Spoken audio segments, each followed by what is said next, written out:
Selamat pagi teman-teman mahasiswa semua.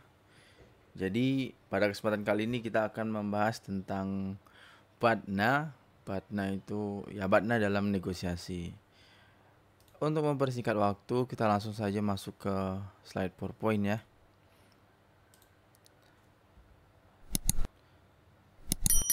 Nah, apa itu BADNA? Hal yang menarik adalah bahwa dalam proses negosiasi, selain ada negotiation canvas, juga ada istilah itu namanya BADNA. Nah, BADNA itu adalah best alternative to a negotiate agreement. Jadi BADNA ini fungsinya untuk melindungi kita dari melindungi, saya ganti ininya dulu. In color.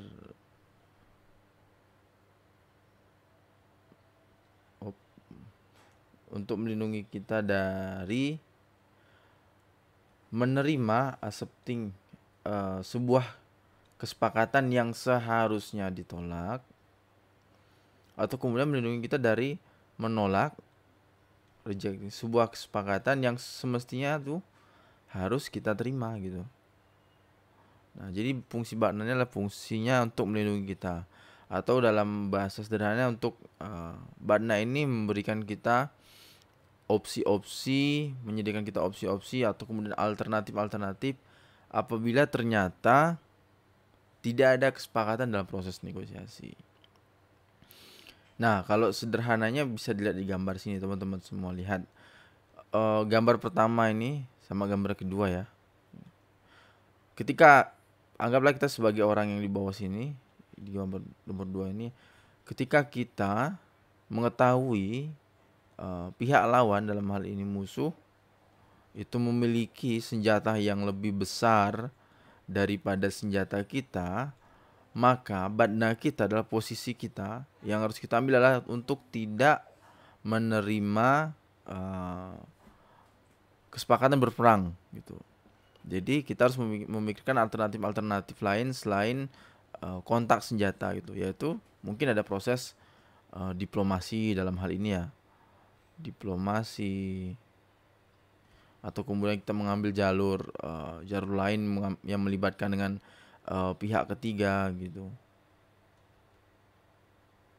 Jadi fungsi BADNA ini selain untuk mengukur sejauh mana kemampuan kita juga bisa mengukur sejauh mana alternatif atau kemampuan dari pihak lawan. Dan apabila kita tidak memiliki BADNA, tidak memiliki BADNA kita, best alternative to a negotiate agreement, maka hal yang akan terjadi adalah seperti gambar di bawah ini, gambar nomor 3 dan nomor 4. Kita sudah tahu bahwa pihak lawan itu memiliki power, memiliki jaringan, memiliki kekuatan finansial yang lebih kuat daripada kita gitu loh. Dan kita hanya anak kecil di sini mungkin gitu. Akan tetapi kita, karena kita tidak mengetahui BADNA kita, batasan-batasan bagi diri kita dalam proses sebuah negosiasi, maka kita tetap mengambil keputusan atau kemudian mengambil langkah yang seharusnya tidak kita ambil tadi. Maka hal yang terjadi adalah kita kalah gitu. Jadi ketika hasil negosiasi pun kita terima, kita tidak akan menjalankannya dengan serius. Karena apa? Karena kita merasa tidak puas gitu. Nah, fungsi BADNA itu bukan sebagai limit ya, bukan sebagai batasan paling bawah gitu. Tapi fungsi BADNA itu agak sedikit lebih tinggi daripada minimum accepting atau batasan minimum yang bisa kita terima. Jadi BADNA itu posisinya ada di atasnya sedikit gitu. Untuk apa? Untuk tetap memastikan bahwa kita puas dengan hasil dari kesepakatan di proses negosiasi. Karena apa? Karena apabila kita puas dan atau kemudian apabila pihak lawan puas dengan hasil kesepakatan negosiasi, maka kesepakatan tersebut akan dengan senang hati gitu, akan dengan senang hati dijalankan, atau kemudian tidak ada yang namanya putus di tengah jalan, atau kemudian tidak ada namanya berbalik arah di tengah jalan seperti itu. Nah, ini pengertian sederhana tentang BADNA gitu. Tapi nanti akan saya jelaskan lebih detail langsung ke ilustrasi. Nah, BADNA sendiri memiliki syarat dan ketentuan yang berlaku. Jadi ada beberapa kondisi dalam sebuah proses negosiasi, itu ada sebuah kondisi atau realita atau keadaan di mana keadaan tersebut sangat sulit untuk dirubah gitu loh. Jadi mau sebagus apapun batna kita, mau sehebat apapun kita sebagai seorang negosiator, ada kondisi-kondisi di mana kondisi tersebut tidak mampu kita rubah. Kita masuk ke contoh di sini. Pada gambar yang saya berikan kotak di sini, teman-teman bisa melihat ada sebuah art gallery lah, galeri lukisan, tempat jual lukisan, di mana harga lukisan di dalam galeri ini berkisar antara mungkin 10 juta sampai tidak terhingga lah gitu ya, sampai mungkin ratusan juta. Nah, kita sudah tahu kondisi tersebut loh. Akan tetapi kemudian kita sebagai seorang buyer atau sebagai seorang pembeli yang ingin membeli lukisan di dalam galeri tersebut, hanya membawa uang sebesar Rp 1 juta gitu loh. Nah, ini disebut dengan syarat dan ketentuan tadi. Ada kondisi-kondisi di mana badna itu tidak berlaku. Jadi ketika teman-teman hanya membawa uang 1 juta ke dalam sebuah art gallery ataupun galeri lukisan yang bahkan harga minimumnya adalah 10 juta, mau sehebat apapun saudara sebagai seorang negosiator atau sebagai seorang tukang tawar barang dagangan, akan sulit bagi Anda untuk mendapatkan harga lukisan di sebesar 1 juta rupiah gitu loh. Nah, ini yang menjadi alasan mengapa badna itu punya syarat dan ketentuan yang berlaku. Ya, bahasa sederhananya adalah mau sehebat atau se-advance apapun buku tentang bercocok tanam atau tentang bertani, tidak ada satupun buku yang mampu memberikan pelajaran ataupun membantu saudara-saudara sebagai seorang negosiator untuk menanam kangkung, ya, menanam kangkung di sini di gurun pasir langsung gitu loh. Nggak ada satupun buku yang bisa mampu. Atau kemudian menanam kaktus di rawa-rawa, nggak ada satupun buku. Jadi mau sehebat apapun proses negosiasi itu, atau maksud saya mau sehebat apapun Anda sebagai seorang negosiator, ketika merumuskan badna itu ada syarat dan ketentuan berlaku. Ada kondisi-kondisi atau kemudian keadaan-keadaan yang tidak mungkin bisa dirubah. Nah, kita langsung masuk ke ilustrasi saja biar lebih mudah memahami apa itu sebenarnya badna. Di sini ada anggaplah ya, kita sebagai seorang penjual ya, kita sebagai orang penjual. Kemudian di sini ada pembeli. Pembelinya ini ya wisatawan kaya gitu loh. Sekarang konteksnya kita lagi di Malioboro. Lagi jualan di Malioboro. Nah, sebelum saya menjelaskan tentang badna di sebelah sini, maka kita rumuskan dulu. Kita buat sebuah skenario cerita gitu ya. Jadi kita sedang menjual payung gitu ya, menjual payung sebagai souvenir atau sebagai oleh-oleh bagi wisatawan gitu. Nah, di garis kuning ini teman-teman bisa melihat ada istilah yang pertama itu adalah seller worst case itu. Seller worst case itu adalah harga minimum yang bisa diterima oleh kita sebagai seorang penjual. Sedangkan di sebelah sini adalah seller desire case gitu. Ini adalah harga maksimum atau kemudian harga yang diinginkan sebagai kita seorang penjual kipas supaya barang dagangan kita itu laku. Kita contohkan misalnya di sini. Sebagai seorang pedagang, kita tuh pingin barang kita tuh laku di harga 20.000 rupiah. Dan badna dan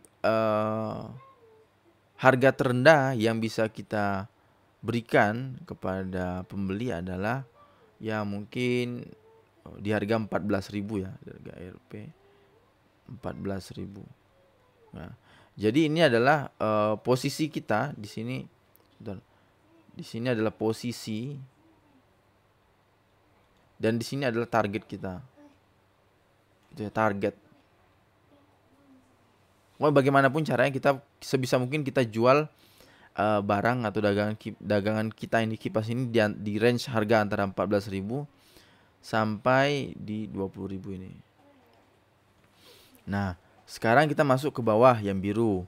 Yang biru ini adalah dari sudut pandang atau perspektif si calon pembeli ya. Jadi kan karena kan perspektif kita kan perspektif penjual sekarang ini. Nah, teman-teman bisa lihat ada istilah buyer desire case. Itulah harga yang diinginkan oleh si pembeli. Dan sebelah sini ada buyer worst case, adalah harga yang harga maksimum yang bisa dia terima gitu loh. Dalam hal ini mungkin kita analisa. Pembeli itu dia melihat barang ini harganya dia tuh pengen membeli mungkin dengan harga ya 10.000 lah, 10.000. Nah, itu ada harga yang diinginkan oleh seorang si pembeli tadi ya. Nah, tapi si pembeli ini sepertinya dia membuat range atau kemudian dia membuat alternatif ketika apabila harganya ternyata masih 16.000, dia masih terima. Dia masih mau beli apabila harga kipas ini masih berada di antara 16.000. Nah, ini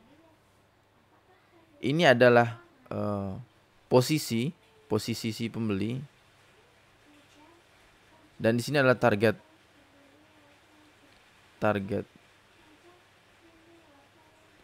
Pokoknya bagaimanapun caranya si pembeli dengan proses tawar menawar, negosiasi nanti dengan si penjual berharap agar gimana supaya harganya jadi 10.000 seperti itu. Nah, atau dalam kondisi tertentu dia mau membeli apabila range harganya di antara 10.000 sampai 16.000. Nah, dari sini sudah kelihatan ya skenario ceritanya. Nah, sekarang kita masuk ke ada istilahnya itu zone of possible agreement atau ZOPA. Di sini kita istilahnya ZOPA. Saya tulis sini ZOPA ya. ZOPA ini adalah sebuah kondisi atau situasi atau keadaan di mana si penjual dan si pembeli atau si negosiator 1 dan si negosiator 2 itu memiliki kesempatan untuk mendapatkan kesepakatan yang sama gitu loh.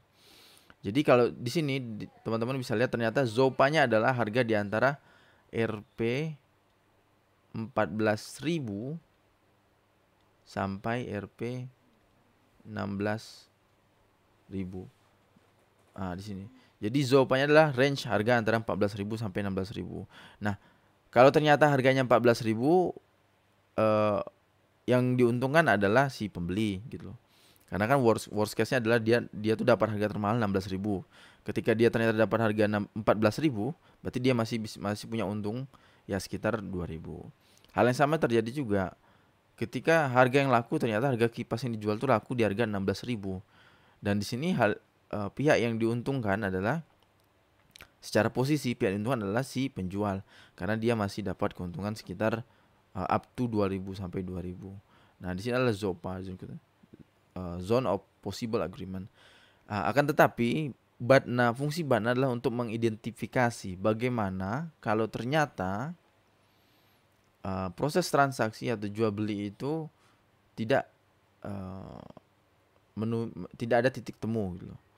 Ternyata si pembeli di sini pingin harganya itu di bawah 14.000.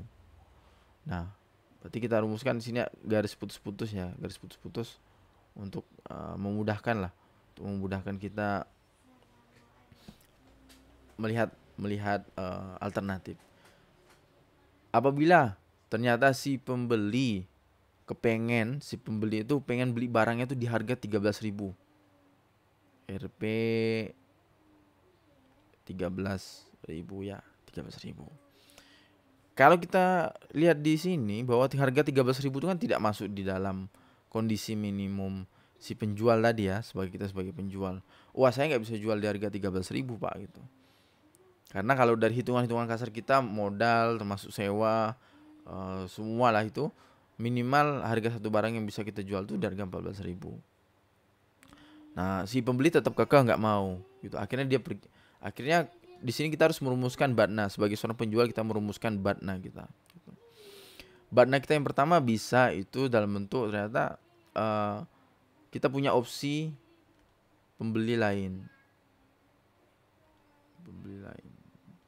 Nah, karena kita sekarang konteksnya sedang berjualan di Malioboro, ketika si pembeli itu tidak mau membeli barang kita di harga minimal 14.000 dan dia nawar 13.000, ya maka ketika kesepakatan itu tidak tercapai dalam proses sebuah negosiasi tawar-menawar itu, kita membiarkan saja ya. Kita punya batna. Kita punya batna itu apa? Kita masih punya calon-calon pembeli lain gitu.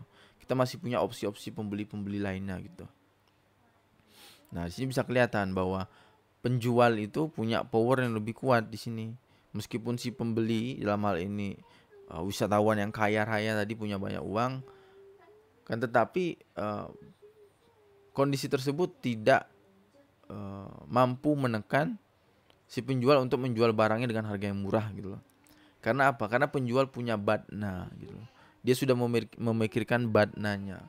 Kalau barangku, kalau kipasku ini tidak laku di harga 14.000, ya monggo Bapak silakan cari toko lain, saya masih punya calon-calon pembeli lainnya loh. Atau karena karena kipas ini barangnya tidak bisa kadaluarsa, dia masih bisa menjual di kemudian hari gitu loh. Jadi ketika barang tidak laku hari ini, dia masih bisa dijual di esok-esok harinya gitu loh.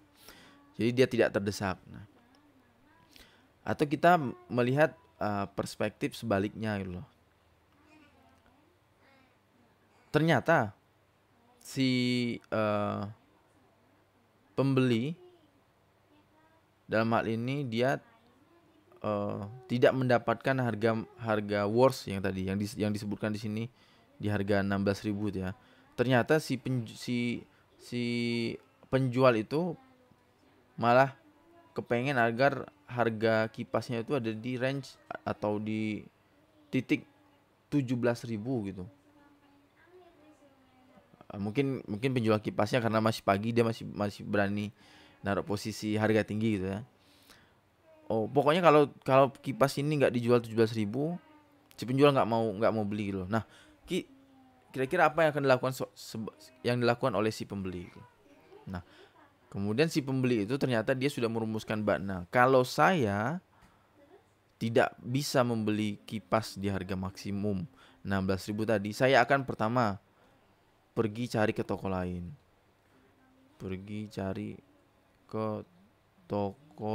Gitu. Atau kemudian dia punya opsi-opsi lainnya, yaitu kalau dia tidak bisa membeli kipas sebagai oleh-oleh, mungkin dia akan beli gantungan kunci saja gitu.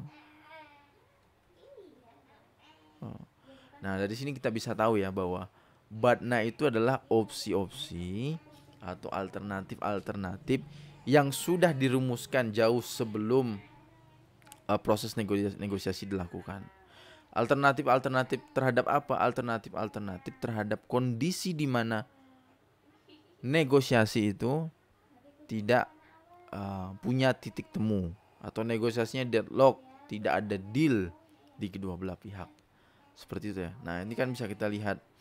Jadi batna si penjual tadi yang pertama adalah dia masih punya calon-calon buyer lainnya, sedangkan batna si pembeli adalah ya mungkin dia pergi cari ke toko lain dengan barang yang sama, kipas-kipas tadi, atau dia ganti oleh-olehnya tidak jadi kipas tapi gantungan kunci gitu. Dan mungkin harganya bisa lebih murah gitu. Nah, kita masuk ke ilustrasi yang kedua deh. Dalam contoh di sini adalah mencari pekerjaan. Saya tulis ya, mencari pekerjaan ya. Di sini kita gambarkan si bapak ini user atau si pemilik perusahaan di sini adalah job seeker, si pencari kerja. Nah, kita buat dua buah kondisi yang berbeda. Pertama, job seeker ini adalah fresh graduate. Yang kedua adalah si job seeker ini adalah seorang profesional. Nah, kita coba bangun cerita bahwa dalam proses negosiasi ternyata si bapak ini hanya sanggup memberikan gaji itu range di harga ya mungkin gajinya sekitar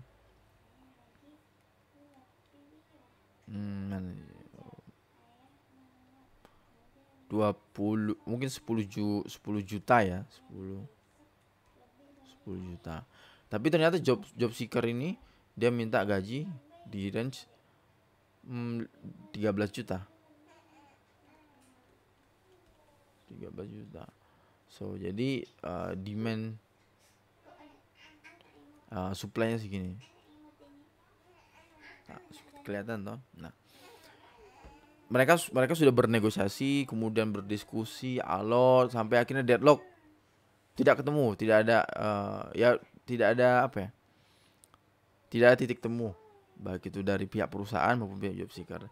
Nah, kalau kita melihat dari sudut pandang seorang fresh graduate, maka hal yang bisa kita rumuskan badnanya itu seperti apa adalah yang pertama, mungkin saja karena dia seorang fresh graduate gitu, dia bersedia untuk kemudian pergi mencari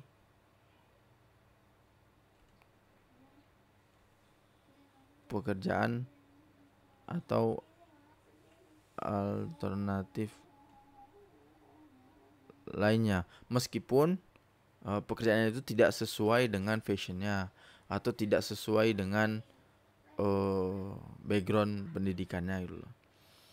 Nah, tapi kalau dalam konteks seorang profesional, mungkin badnanya adalah ketika dia melamar sebuah pekerjaan atau karena dia sebagai seorang profesional,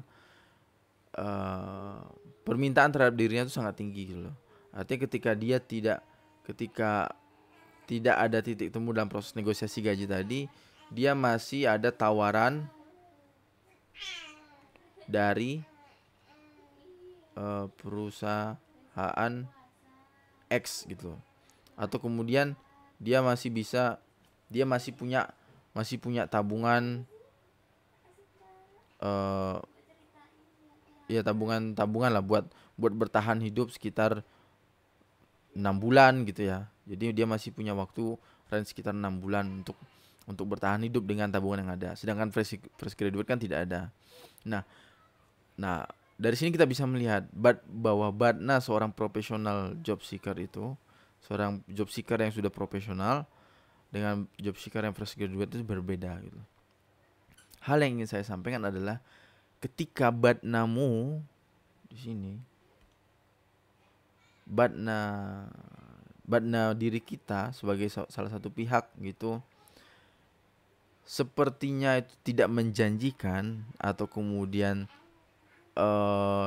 tidak menjual atau kemudian sangat lemah gitu, jangan sekali-kali disampaikan kepada pihak lawan gitu. Karena ketika kita menyampaikan badna milik kita kepada pihak lawan dan melihat bahwa pihak lawan melihat bahwa badna kita itu lemah, maka kita akan berada dalam posisi terdesak untuk mengatakan ya gitu, untuk mengambil tawaran gitu. Tapi sampaikan kepada pihak lawan apabila ternyata badnamu itu sangat bagus, sangat kredibel, atau kemudian paling tidak memiliki posisi yang sama dengan badnanya perusahaan gitu. Dalam hal ini misalnya ternyata si seorang profesional tuh yang sedang mencari kerja tadi, dia menyampaikan kalau bapak tidak bersedia menggaji saya dengan nominal 13 juta, saya sudah punya alternatif gitu, punya alternatif perusahaan lain yang mau menggaji di range sekitar 13 juta itu. Kebetulan karena karena keahlian dia sangat dibutuhkan, maka perusahaan tidak punya alternatif lain untuk meng-hire si profesional ini. Tapi berbeda cerita ketika teman-teman menyampaikan bahwa oh saya fresh graduate Pak gitu. Kalau tidak dapat pekerjaan ini ya saya coba mencari pekerjaan lain. Nah, ketika hal itu diketahui oleh si pihak perusahaan, maka sangat kecil kemungkinan teman-teman bisa mendapatkan gaji yang diinginkan di angka sekitar 13 juta itu. Karena apa? Karena tidak ada posisi tawar tadi. Nah, maka dalam hal ini perusahaan atau user akan mencoba untuk menekan sampai harga minimum yang bisa mereka berikan, itu di angka 10 juta itu tadi. Nah, di sini BADNA itu dirumuskan jauh sebelum proses negosiasi dilakukannya. Nah, kita masuk ke contoh yang real life lah, yang sudah nyata pernah terjadi, di mana Freeport kan saham di perusahaan tambang yang ada di Papua.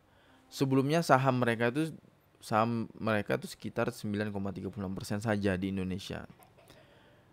Kemudian lewat proses negosiasi dengan berbagai macam hal, akhirnya mau tidak mau si Freeport menaikkan jumlah saham atau persentase kepemilikan saham pemerintah Indonesia itu sampai 50% gitu loh. Karena apa? Karena pertama mungkin kita rumuskan BADNA-nya ya. BADNA, di sini ada BADNA juga. Anggaplah BADNA-nya si pemerintah Indonesia ketika Freeport tidak mau memberikan persentase saham sejumlah 50% tadi, maka pemerintah Indonesia dengan sangat mudah mencari alternatif perusahaan lain yang mau menambang di Papua gitu. Kebetulan saja mungkin waktu itu masa kontraknya sudah habis. Masa kontrak di antara Freeport dan pemerintah Indonesia itu sudah mau habis loh. Jadi akhirnya harus memperbarui kontrak. Nah, sedangkan perusahaan apa? Mereka tidak memiliki BADNA mungkin waktu itu. Ya, meskipun secara perhitungan mereka mampu membuka lowongan pekerjaan kepada masyarakat sekitar atau kemudian berbagai macam hal lainnya, tapi karena perusahaan tidak memiliki BADNA, maka mau tidak mau perusahaan akan akhirnya memberikan atau meningkatkan persentase jumlah saham yang sebelumnya 9,36% menjadi 51% seperti itu. Nah, di sini terlihat bahwa posisi dalam proses negosiasi, posisi BADNA si pemerintah RI Indonesia itu lebih tinggi daripada Freeport. Lebih besar loh. Kalau kalian tidak mau memberikan kami persentase saham sampai 51%, silakan angkat kaki dari Papua. Kami akan cari perusahaan lain yang mau menambang di Papua gitu. Jadi posisi tawar si pemerintah Indonesia itu lebih kuat bargaining positionnya daripada Freeport. Nah, sebelum kita mengakhiri pertemuan kali ini, jadi kesimpulannya apa BADNA itu? BADNA itu adalah fungsinya untuk melindungi kita dari kesepakatan yang seharusnya tidak disepakati tadi, atau melindungi kita dari kesepakatan yang seharusnya kita sepakati seperti itu.